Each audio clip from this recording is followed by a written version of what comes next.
အင်္ဂလိပ်စာကိုအခြေခံကစပြီးယုံကြည်မှုရှိရှိနဲ့ကျွမ်းကျင်ကျင်ပြောတတ်ခြင်းနဲ့ဘယ်ကစလေ့လာရမှန်းလည်းမသိဘူးစာကြောင်းတွေလည်းမတိဆောက်တတ်ဘူးဆိုရင်တော့ဒီဗီဒီယိုကိုအဆုံးထိကြည့်လိုက်ပါဒီနေ့မှာတော့ကျွန်တော်တို့နေ့စဉ်ဘဝမှာတကယ်ကိုအသုံးဝင်ပြီးမဖြစ်မနေသိထားတဲ့နေ့စဉ်သုံးအင်္ဂလိပ်စကားပြောစာကြောင်း100ကိုအတန်တော့မှန်မှန်နဲ့အလွယ်ကူဆုံးဖြစ်အောင်စုစည်းပြီးမျှဝေပေးသွားမှာပါဒီစာကြောင်းတွေကိုဗီဒီယိုနဲ့အတူတူလိုက်ဆိုကြည့်ပြီးလေ့ကျင့်သွားမယ်ဆိုရင်အင်္ဂလိပ်လိုပြောရမှာကိုလုံးဝကြောက်တော့မှာမဟုတ်ပါဘူးကဲအစင်သင်းဖြစ်ရင်စလိုက်ကြရအောင်ပထမတစ်ခုကကောင်းသောနံနက်ခင်းပါ Good morning Good morning Good ကောင်းသောလို့အဓိပ္ပာယ်ရတယ် Morning နံနက်ခင်း Good morning ကောင်းသောနံနက်ခင်းပါ Good morning နောက်တစ်ခုနေကောင်းလား How are you How are you မြန်မြန်ပြောချင်ရင် How are you How are you နေကောင်းလားနောက်တစ်ခုနေကောင်းပါတယ်ကျေးဇူးပါနေကောင်းပါတယ်ကို I'm fine I'm fine ကျေးဇူးပါကို Thank you Thank you နှစ်ခုကိုတွဲပြောရင် I'm fine Thank you နေကောင်းပါတယ်ကျေးဇူးပါနောက်တစ်ခုတွေ့ရတာဝမ်းသာပါတယ် Nice to meet you Nice to meet you Nice to meet တွေ့ရတာဝမ်းသာပါတယ်ဘသူကိုလဲ you မင်းကိုတွေ့ရတာဝမ်းသာပါတယ် Nice to meet you နောက်တစ်ခုကနာမည်ဘယ်လိုခေါ်လဲ What's your name What's your name မြန်မြန်ပြောချင်ရင် What's your name What's your name နာမည်ဘယ်လိုခေါ်လဲနောက်တစ်ခုကကျွန်တော်ရဲ့နာမည်ကဘသူဖြစ်ပါတယ်ဆိုတာကိုပြောတဲ့ပုံစံမှာ My name is Jay My name is Jay ကျွန်တော်နာမည်က Jay ဖြစ်ပါတယ်အနောက်က Jay ဆိုတဲ့နေရာမှာကိုယ့်ရဲ့နာမည်ကိုထည့်သွင်းအသုံးပြုလို့ရတယ်ဥပမာအနေနဲ့ My name is Jojo ကျွန်တော်နာမည်ကြော်ကြော်ဖြစ်ပါတယ် My name is Soso ကျွန်မနာမည်ဆိုဆိုဖြစ်ပါတယ်နောက်တစ်ခုကမတွေ့ရတာကြာပြီနော် Long time no see Long time no see Long time ကြာပြီနော် no see မတွေ့ဖြစ်တာမဆုံဖြစ်တာအဲ့တော့ long time no see မတွေ့ရတာမဆုံဖြစ်တာကြာပြီနော်နောက်တစ်ခုကနေကောင်းလားဘာရီထူးလဲ How's it going How's it going မြန်မြန်ပြောချင်တဲ့အခါမှာ How's it going How's it going နေကောင်းလားဘာရီထူးလဲနောက်တစ်ခုဂရုစိုက်ပါ Take care Take care Take care ဂရုစိုက်ပါနောက်တစ်ခုကနောက်မှတွေ့မယ်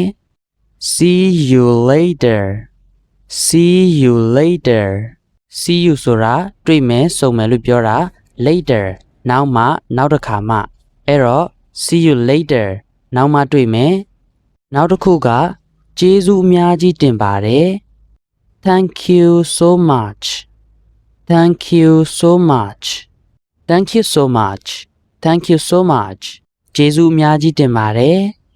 နောက်တစ်ခုရပါတယ်အားနာစရာမလိုပါဘူး You are welcome You are welcome မြန်မြန်ပြောချင်ရင် You're welcome You're welcome ရပါတယ်အားနာစရာမလိုပါဘူးနောက်ထပ်တစ်ခုကကိစ္စမရှိပါဘူးရပါတယ် No problem No problem problem ဆိုတာပြဿနာတွေကိုပြောတာ no problem ဆိုတော့ပြဿနာမရှိပါဘူးတနည်းအားဖြင့်ကိစ္စမရှိပါဘူးလို့ပြောတာပါနောက်ထပ်တစ်ခုကတော့စိတ်မကောင်းပါဘူးတောင်းပန်ပါတယ် I am sorry I am sorry မြန်မြန်ပြောချင်ရင် I'm sorry I'm sorry စိတ်မကောင်းပါဘူးတောင်းပန်ပါတယ်နောက်တစ်ခုဒါကျွန်တော်အမှားပါ It's my fault It's my fault It's my fault ဒါကျွန်တော်အမှားပါနောက်ထပ်တစ်ခုကကြတော့အဲ့ဒါအတွက်စိတ်မပူပါနဲ့ Don't worry about it Don't worry about it Don't worry စိတ်မပူပါနဲ့ဘယ်အတွက်လဲ about it အဲ့ဒီအတွက်စိတ်မပူပါနဲ့ Don't worry about it နောက်တစ်ခုတစ်စိမ့်လောက် Excuse me Excuse me Excuse me တစ်စိမ့်လောက်ခွင့်ပြုပါနောက်တစ်ခုရပါတယ်ကိစ္စမရှိပါဘူး That's okay That's okay မြန်မြန်ပြောတော့ That's okay That's okay ရပါတယ်ကိစ္စမရှိပါဘူးနောက်တစ်ခုကူညီရတာဝမ်းသာပါတယ် My pleasure My pleasure My pleasure ကူညီရတာဝမ်းသာပါတယ်နောက်တစ်ခုကခွင့်လွတ်ပါ Forgive me Forgive me Forgive ခွင့်လွတ်ပါဘသူကိုလဲ me ငါ့ကိုခွင့်လွတ်ပါ Forgive me နောက်တစ်ခုဟုတ်ကဲ့ပေးပါလုပ်ပါ Yes please Yes please Yes please ဟုတ်ကဲ့ပေးပါလုပ်ပါနောက်တစ်ခုရပါတယ်ကျေးဇူးပါ No thanks No thanks No thanks ရပါတယ်ကျေးဇူးပါနောက်တစ်ခုကျွန်တော်သဘောတူပါတယ် I agree I agree agree ဆိုတာကြတော့ဒါသဘောတူတယ်လို့ပြောတာ I agree ကျွန်တော်သဘောတူပါတယ်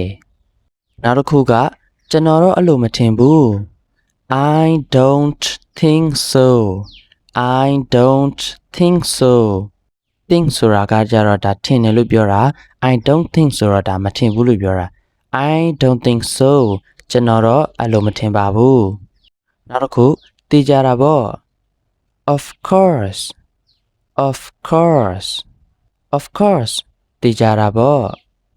နောက်တစ်ခုကဖြစ်နိုင်ပါတယ်ဖြစ်ကောင်းဖြစ်မယ် Maybe Maybe Maybe ဖြစ်နိုင်ပါတယ်ဖြစ်ကောင်းဖြစ်မယ်နောက်တစ်ခုကကျွန်တော်သိချာမသိဘူး I'm not sure I'm not sure sure ဆိုတာကဒါသိကြတယ်လို့ပြောတာ not sure ဆိုတာဒါမသိကြဘူးလို့ပြောတာဖြစ်သွားပြီဆိုတော့ I'm not sure I'm not sure ကျွန်တော်သိမသိကြဘူးနောက်တစ်ခုကမဖြစ်နိုင်တာလုံးဝပဲ No way No way No way မဖြစ်နိုင်တာလုံးဝပဲ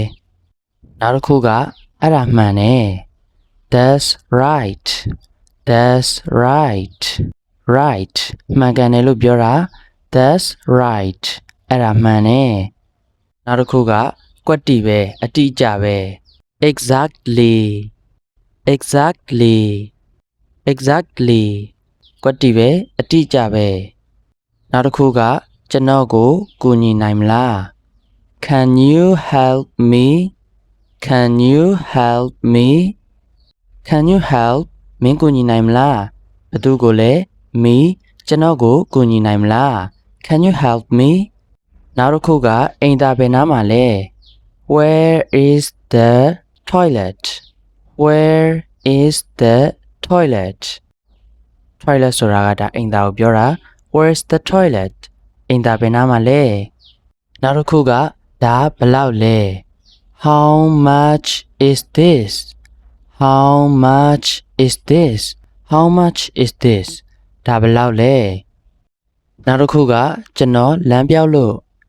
I am lost I am lost I'm lost ကျွန်တော်လမ်းပြောက်လို့နောက်တစ်ခုတက်တက်သွားပါ Go straight Go straight straight တက်တက်မတ်မတ်ဖြောင်းဖြောင်းတန်းတန်းကိုပြောတာ Go straight ဆိုတော့တက်တက်သွားပါနောက်တစ်ခုကဘယ်ဘက်ကွေ့ပါ Turn left Turn left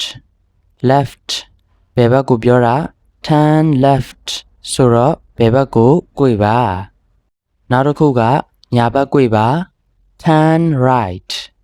Turn right right ညာဘက်ကိုပြောတာ Turn right ဆိုတော့ညာဘက်ကိုကွေ့ပါနောက်တစ်ခုကဘယ်နှစ်နာရီရှိပြီလဲ What time is it What time is it မြန်မြန်ပြောချင်ရင် What time is it What time is it ဘယ်နှစ်နာရီရှိပြီလဲနောက်တစ်ခုကငါ့ကိုဖုန်းဆက်လိုက်ပါ Call me Call me Call me ငါ့ကိုဖုန်းဆက်လိုက်ပါနောက်တစ်ခုကိုယ့်ဘာကိုစိတ်ကြိုက်ယူပါ Help yourself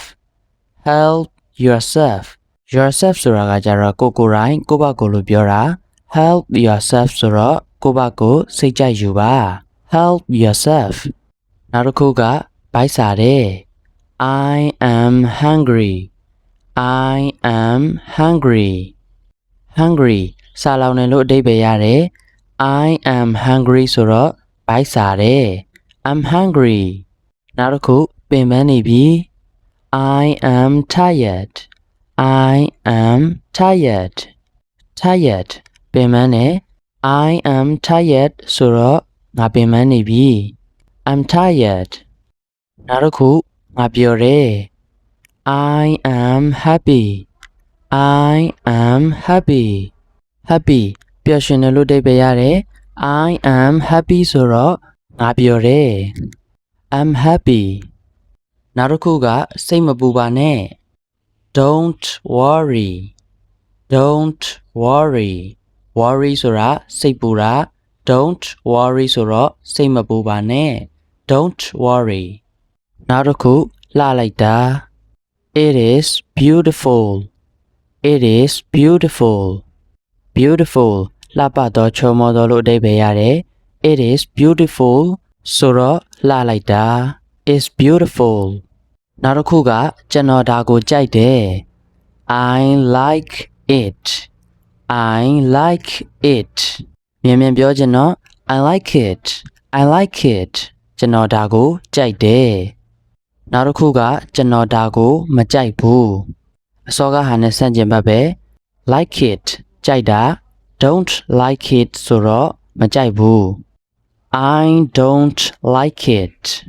I don't like it မြန်မြန်ပြောချင်ရင် I don't like it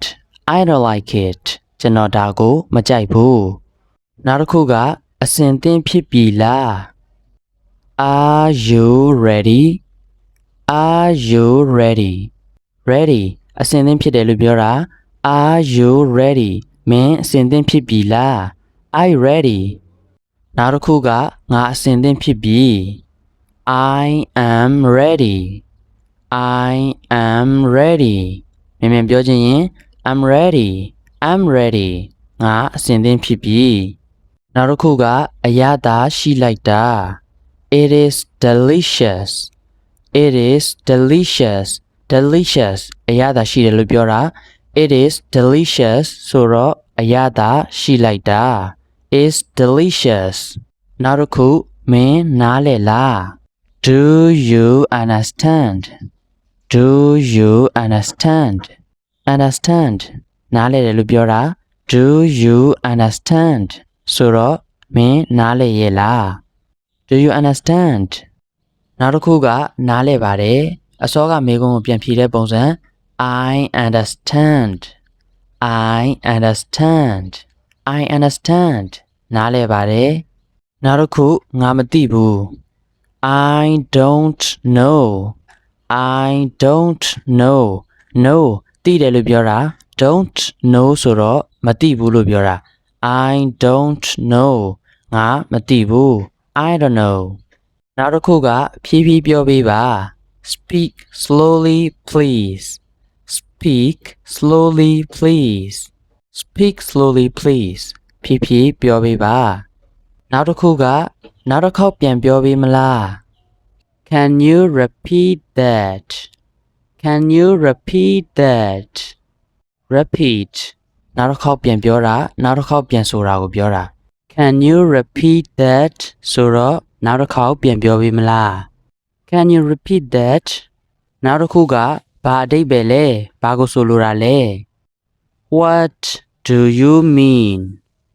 What do you mean မြန်မြန်ပြောချင်ရင် What do you mean ဘာအဓိပ္ပာယ်လဲဘာကိုဆိုလိုတာလဲနောက်တစ်ခုကကျွန်တော်စိတ်မဝင်စားဘူးဂရုမစိုက်ဘူး I don't care I don't care care စိတ်ဝင်စားတာဂရုစိုက်တာကိုပြောတာ don't care ဆိုတော့စိတ်ဝင်စားဘူးလို့ပြောတာဖြစ်သွားပြီအဲ့တော့ I don't care ကျွန်တော်စိတ်မဝင်စားဘူးဂရုမစိုက်ဘူး I don't care နောက်တစ်ခုကခဏလေးနော် just a moment just a moment မြန်မြန်ပြောချင်တော့ just a moment just a moment ခဏလေးနော်နောက်တစ်ခုကဖုန်းမချပါနဲ့အောင်ခဏဆောင်ပါ hold on please hold on please hold on please ဖုန်းမချပါနဲ့အောင်ခဏဆောင်ပါနောက်တစ်ခုကထားလိုက်ပါတော့ကိစ္စမရှိဘူး never mind never mind never mind ထားလိုက်ပါတော့ကိစ္စမရှိဘူးနောက်တစ်ခုကကျွန်တော်ဒါကိုလိုချင်တယ် I want this I want this I want this ကျွန်တော်ဒါကိုလိုချင်တယ်နောက်တစ်ခုကကျွန်တော်ရေကိုလိုအပ်တယ် I need water I need water I need water ကျွန်တော်ရေကိုလိုအပ်တယ်နောက်တစ်ခုကဒါလေးပေးပါ Give me this Give me this Give me this ဒါလေးပေးပါနောက်တစ်ခုကကျွန်တော်ကိုပြပါအောင် Show me please Show me please Show me please ကျွန်တော်ကိုပြပါအောင်နောက်တစ်ခုက coffee တောက်ချင်ပါတယ် I would like coffee I would like coffee I would like coffee ကျွန်တော် coffee တောက်ချင်ပါတယ်နောက်တစ်ခုဒါလေးယူလို့ရမလား Can I have this Can I have this Can I have this ဒါလေးယူလို့ရမလားနောက်တစ်ခုကကြည့်ပါရစေအောင် Let me see Let me see မြန်မြန်ပြောချင်တော့ Let me see Let me see ကြည့်ပါရစေအောင်နောက်တစ်ခုကဘေးရှင်းမယ်ပတ်စံတွက်ပေးပါ Check please Check please Check please ဘေးရှင်းမယ်ပတ်စံတွက်ပေးပါနောက်တစ်ခုကမြန်မြန်လုပ် Hurry up Hurry up နှစ်ခုကိုတွဲဆိုလိုက်တော့ Hurry up Hurry up မြန်မြန်လုပ်နောက်တစ်ခုကစိတ်လျှော့ပါစိတ်အေးအေးထားပါလို့ပြောတာ Calm down Calm down Calm down စိတ်လျှော့ပါစိတ်အေးအေးထားပါနောက်တစ်ခုကသွားတော့မယ်နော် Goodbye Goodbye Goodbye သွားတော့မယ်နော်နောက်တစ်ခုကကောင်းသောနေ့လေးဖြစ်ပါစေ Have a nice day Have a nice day မြန်မြန်ပြောချင်တော့ Have a nice day Have a nice day ကောင်းသောနေ့လေးဖြစ်ပါစေနောက်တစ်ခုကကောင်းသောညပါ Good night Good night Good night ကောင်းသောညပါနောက်တစ်ခုကကံကောင်းပါစေ Good luck Good luck Good luck ကံကောင်းပါစေနောက်တစ်ခုကလမ်းခရီးဘေးကင်းပါစေ Safe travels Safe travels Safe travels လမ်းခရီးမှာဘေးကင်းပါစေနောက်တစ်ခုကအစားအသောက်မြင်ပါစေ Enjoy your meal Enjoy your meal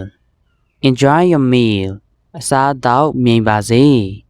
နောက်တစ်ခုကမွေးနေ့မှာပျော်ရွှင်ပါစေ Happy birthday Happy birthday Happy birthday မွေးနေ့မှာပျော်ရွှင်ပါစေနောက်တစ်ခုကဂုဏ်ယူပါတယ် Congratulations Congratulations Congratulations ဂုဏ်ယူပါတယ်နောက်တစ်ခုကအောင်မြင်ပါစေလို့ခွက်ချင်းတိုက်တာ Cheers Cheers Cheers အောင်မြင်ပါစေနောက်တစ်ခုကဖယားသခင်ကောင်းကြီးပေးပါစေ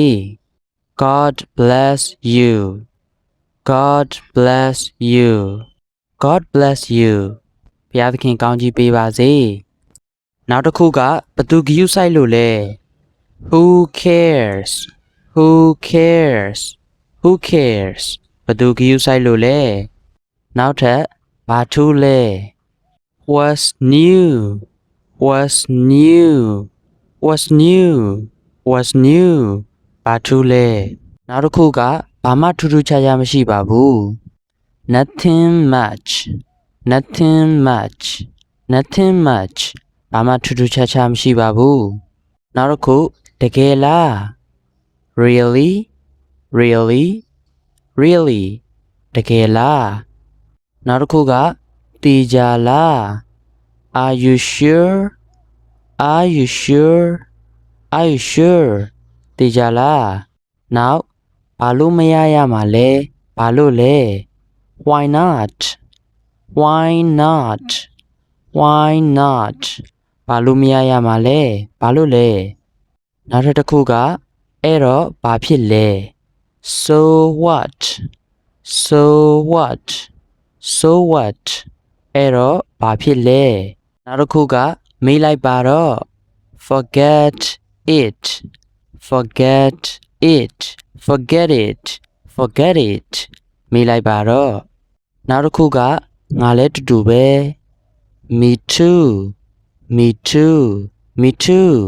ငါလည်းတူတူပါပဲနောက်ထပ်တစ်ခုကမလုပ်ရသေးဘူးမရှိသေးဘူး Not yet Not yet Not yet မလုပ်ရသေးဘူးမရှိသေးဘူးနောက်တစ်ခုကကောင်းကောင်းလုပ်နိုင်ခဲ့တယ် Well done Well done Well done ကောင်းကောင်းလုပ်နိုင်ခဲ့တယ်နောက်တစ်ခုကဆက်လုပ်သွား Keep it up Keep it up မြန်မြန်ပြောချင်တော့ Keep it up Keep it up ဆက်လုပ်သွားနောက်တစ်ခုမင်းလုပ်နိုင်ပါတယ် You can do it You can do it မြန်မြန်ပြောချင်တော့ You can do it You can do it မင်းလုပ်နိုင်ပါတယ်နောက်ထပ်တစ်ခုကအရှုံးမပေးနဲ့ Don't give up Don't give up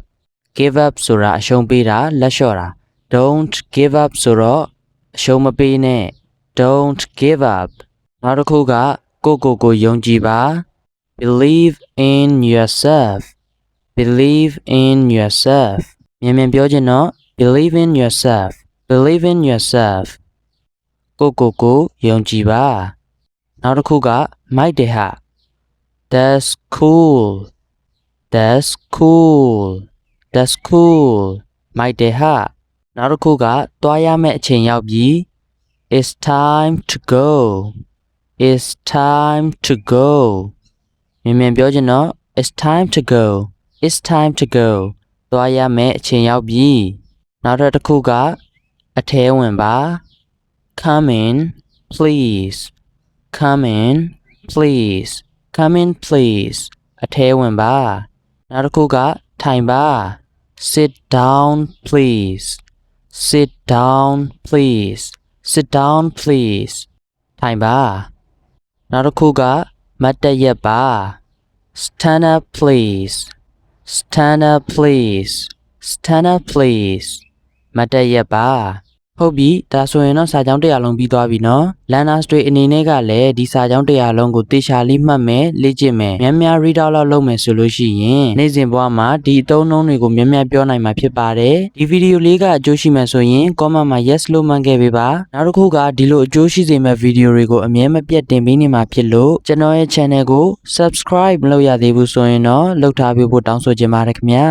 အားလုံးပဲနောက်ထပ်ဗီဒီယိုတွေမှာပြန်တွေ့ပါမယ်